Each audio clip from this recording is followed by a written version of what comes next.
Shalom Ibu Bapak, sahabat terang hidup yang saya kasih dalam Tuhan Yesus. Kita bersyukur karena hari ini Tuhan begitu baik kepada kita. Kita sehat walafiat, Tuhan memberi providensia buat kita, pemeliharaan. Dan kita bersyukur karena kita tidak kurang apa-apa. Ada banyak tantangan pasti, kita juga mengalami banyak kesulitan. Karena PSBB, kita berdoa untuk pemerintah supaya semua ini bisa tangani dengan baik. Dan kita juga kerjasama menggunakan masker, cuci tangan, ya, menjauhi kerumunan, dan sebagainya. Supaya apa? Kita juga bisa menghentikan penyebaran virus ini. Nah, hari ini saya membahas tema yaitu tentang aborsi dari sudut pandang Kristen. Nah, untuk itu saya baca satu ayat dari Keluaran 20 ayat 13. Saya bacakan buat kita. Jangan membunuh. Sekali lagi, jangan membunuh. Nah, sebagai introduksi saya mengatakan bahwa karena pergaulan bebas, internet begitu merajalela, ya, film porno begitu banyak dan begitu bebas, seolah-olah etikanya begitu longgar dan apa saja cenderung boleh. Nah, ini kemudian menimbulkan persoalan. Ya, kebanyakan orang menjadi hamil sebelum nikah atau orang yang sudah menikah juga tapi tidak menginginkan berbagai pertimbangan. Nah, aborsi punya pengertiannya luas. Ada aborsi yang secara keguguran atau pengguguran itu tidak secara tidak punya tujuan untuk membuang janin di dalam kandungan. Tetapi ada beberapa hal yang bisa menyebabkan itu.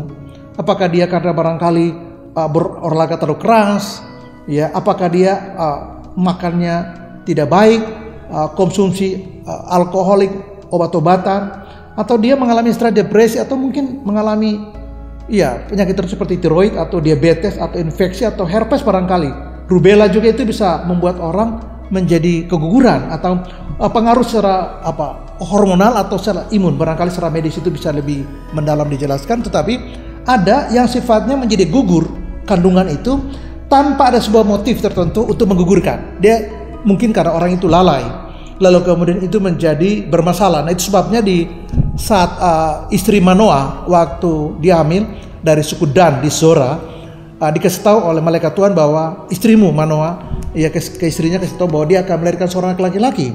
Dia harus menjaga kehamilannya. Dia tidak boleh minum minuman keras, ini sejajar dengan alkoholik dan narkotika, tapi juga dari barang-barang yang haram. Haram itu saya terjemahkan sebagai barang-barang yang tidak cocok untuk seorang ibu yang hamil. Nah, sehingga merokok misalnya itu bisa mempengaruhi janin. Dan kita tahu itu punya efek yang bisa merusak janin, dinding rahim yang lemah juga. Atau kita mengkonsumsi obat tertentu, bukan narkoba, bisa juga menyebabkan keguguran secara tidak disengaja. Apalagi di awal-awal misalnya terjadi pembuahan, misalnya di 40 hari pertama. Itu bisa terjadi pengguguran atau keguguran tanpa motif menggugurkan, tanpa motif. Barangkali lebih pada aspek kelalaian.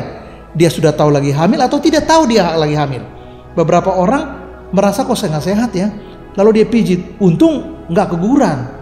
Waktu dicek ternyata dia hamil. Ini bisa juga hal-hal yang tidak disengaja karena ini terjadi konteks suami dan istri. Jadi ada yang namanya aborsi yang tanpa atau keguguran atau pengguguran yang tanpa karena disengaja, tapi lebih kepada kelalaian. Kalau ini bukan yang saya ingin bahas, tapi itu sesuatu yang barangkali harus singgung supaya kita tidak melihat bahwa aborsi semata-mata sekedar punya motif untuk mengeluarkan janin dalam kandungan.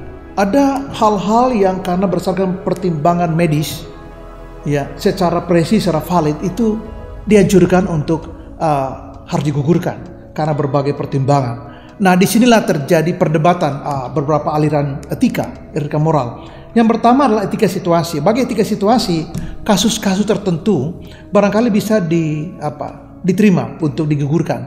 Untuk kelompok yang kedua menentang karena apapun terjadi, kehidupan itu tidak boleh dihentikan. Ketika terjadi pembuahan antara sperma dan sel telur itu bergabung, dan ketika itu terjadi pembuahan, maka pertanyaan dari situlah kehidupan sebenarnya dimulai. Nah, ini ada perdebatan juga. Tapi saya percaya pada konsep ini. Ketika terjadi persentuhan atau bersinggungan, ya, menyatu antara sperma dan sel telur itu kemudian terjadi pembuahan. Nah, saya menerjemahkan bahwa kehidupan dimulai di situ. Dan para etika yang kedua, etika yang menekankan aspek hukum ontologis itu menentang etika situasi. Mengapa? Karena apapun yang terjadi kehidupan itu dilanjutkan. Tetapi yang ketiga, dia berpikir dari sudut tujuan etika teleologis. Nah, teleologis itu adalah melihat dari sudut tujuan. Nah, satu tujuan yang baik itu bisa difahami. Jadi kalau satu kasus yang membutuhkan katakanlah pertimbangan-pertimbangan etik atau moral, di mana antara dipilih antara bayi atau ibu, maka etika yang ketiga ini akan memilih untuk ya sudah kita selamatkan ibu, dan ya harus dilepaskan ini dengan pertimbangan-pertimbangan super ketat. Tidak boleh semena-mena, harus sangat dipertimbangkan dengan matang, harus valid, sehingga motifnya itu tidak ada motif yang lain terkontaminasi oleh hal-hal atau motif-motif atau tujuan yang tidak ada tujuannya seperti itu. Tujuannya adalah untuk memilih, menyelamatkan salah satu. Kalau dipilih antara ibu dan bayi, maka etika ini mengatakan ya sudahlah kita pilih ibunya. Nah, kalau Anda bertanya kepada saya, nah Pak Tony di posisi mana? Saya melihat tiga-tiganya. Tidak bisa dipilih salah satu atau dipilah salah satu, harus tiga-tiganya. Saya beri contoh. Ada kasus di mana bayinya sudah meninggal dalam kandungan, maka pilihannya harus diaborsi, karena bayinya meninggal. Atau dalam pertimbangan-pertimbangan medis tertentu mungkin ada kelainan genetika. Nah, ini harus dipertimbangkan secara matang. Dan disinilah saya bilang tadi, perdebatan secara etika itu menjadi hangat sekali.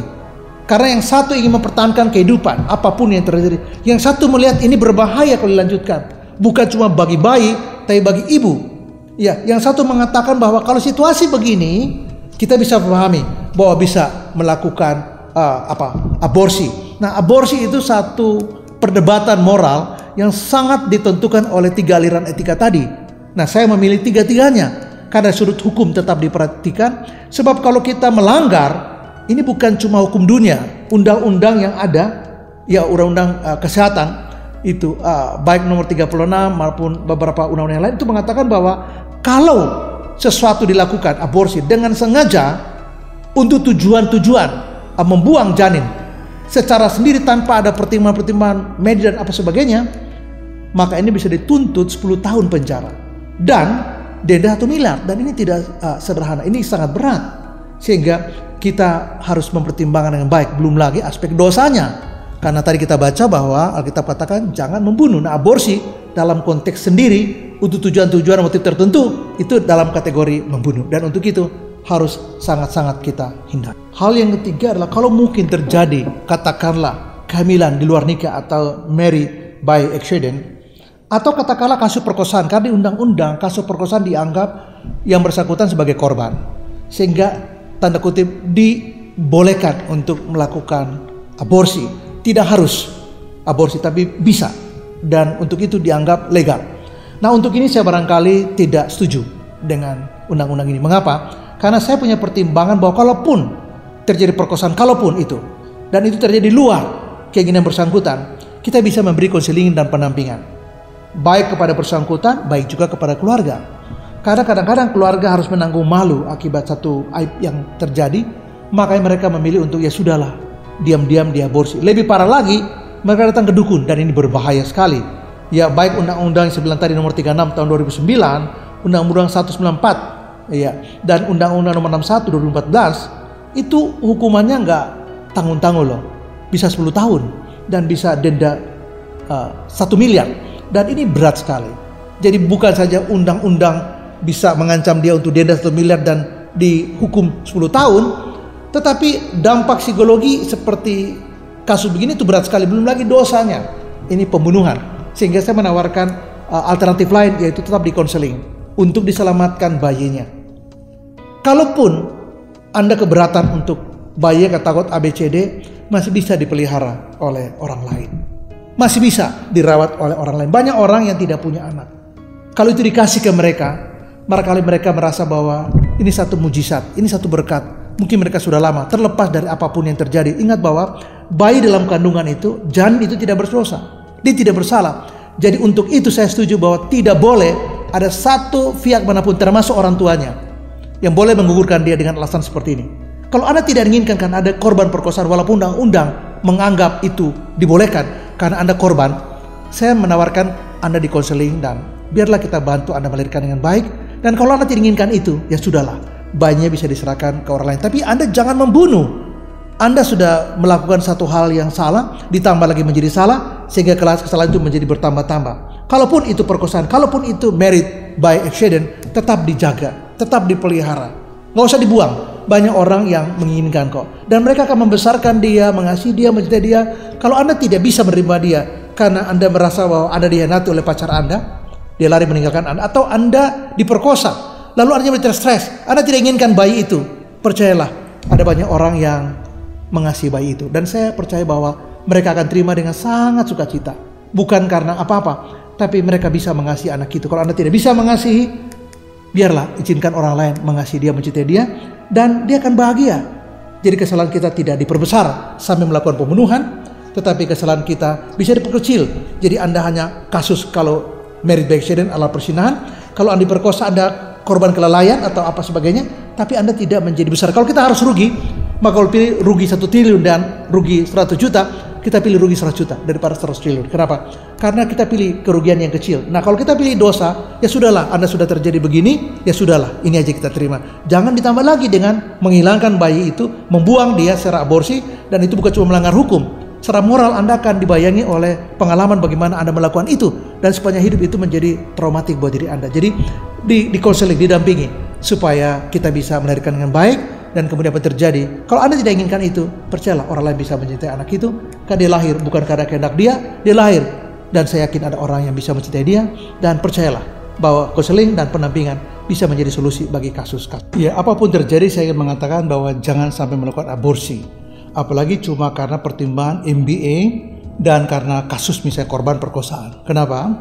Ada tanggung jawab yang diemban atau melekat dari seorang ibu. Seperti ketika Tuhan ingatkan kepada istri Manoah, dia harus memelihara, merawat dirinya dengan baik.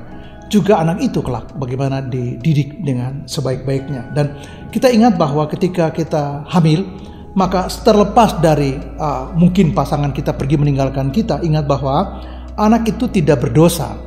Anak itu juga tidak ingin hadir dengan keinginan dia, tetapi kita yang menghadirkan dia. Maka dari itu kita ada punya tanggung jawab. Nah, kalaupun ada pihak lain yang ingin memaksa kita, ingat tanggung jawab final adalah di tangan Anda sebagai ibu dari bayi itu. Sehingga saya ingin mengatakan bahwa buatlah komitmen untuk mempertahankan itu. Apapun persoalannya, ingatlah bahwa banyak orang yang bisa menerima anak itu, bisa mencintai dia, dan bisa mengasihi dia. Bahkan di Alkitab ditulis bahwa kalaupun ada terjadi kasus yang sangat bisa dianggap sebagai aib, misalnya insek terjadi pada kehidupan Lot. Dua anaknya melahirkan dua suku bangsa, yaitu Amon dan Moab. Moab sudah menghilang, Amon masih ada. Aman itu Yordania itu dari keturunan Lot. Dan kita melihat bahwa banyak orang percaya di Yordania juga. Juga kasus insek yang lain adalah Yehuda dengan Tamar. Apa yang terjadi bahwa anak yang dilahirkan itu anak kembar, dan anak itu tidak bersalah. Dan kalau kita lihat dari sejarah keturunan Mesias Yesus Kristus secara jalur dari sudut biologis, itu dari jalur keturunan ini. Dua anak kembar dari kasus insek antara Yehuda dengan Tamar, menantunya. Nah, tetapi apa yang terjadi bahwa pada waktu itu Yehuda tidak tahu bahwa itu Tamar. Tamar tahu itu Yehuda, tapi Yehuda tidak tahu itu Tamar, sehingga konteksnya akan berbeda sekali. Nah, saya mengatakan bahwa sejak pembuahan pertama, perjumpaan atau pertemuan sperma dengan sel telur, maka kehidupan manusia sudah dimulai di sana, dan sangat kompleks. Tidak hanya sekedar persoalan struktur kimia di sana, tapi ada roh Allah di sana, ada roh manusia itu, ada kehidupan di situ, dan itu jauh lebih kompleks dari sekedar persoalan kimia di sana. Nah, sehingga saya mengatakan bahwa ada tanggung jawab yang melekat pada diri seorang ibu untuk mempertahankan. Kita tidak tahu bahwa nanti seperti apa anak itu kelak. Kita tahu bahwa banyak anak-anak yang sekalipun dilahirkan barangkali tidak diinginkan oleh siapa-siapa termasuk orang tua kandungnya, tapi Tuhan bisa memberkati anak itu, dan Tuhan bisa membawa anak itu punya kehidupan yang baik.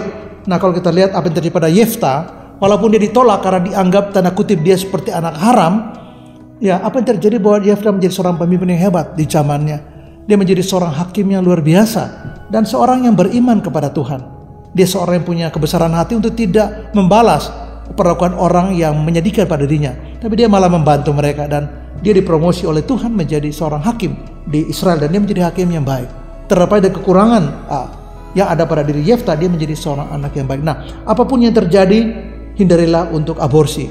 Kalau kita punya rasa bersalah, kita bisa minta pengampunan Tuhan, dan Tuhan bisa mengampuni kita. Kalau kita merasa tidak berdaya, banyak orang yang bisa membantu kita, bahkan anak itu bisa diterima lahirkan saja dengan baik, orang bisa membantu proses pembiayaan rumah sakit. Dan apa yang terjadi? Anak itu punya masa depan. Anak itu bisa diberkati oleh Tuhan karena dia tidak bersalah, dia tidak berdosa. Dia hanya korban dari orang tua yang tidak bertanggung jawab. Tapi tolong jangan memperbesar kesalahan dengan melakukan aborsi karena itu pembunuhan. Ya, jadi jaga diri, ya komitmen untuk mempertahankan itu. Apapun terjadi, Tuhan bisa memberkati hidup Anda bisa melanjutkan hidup Anda secara normal.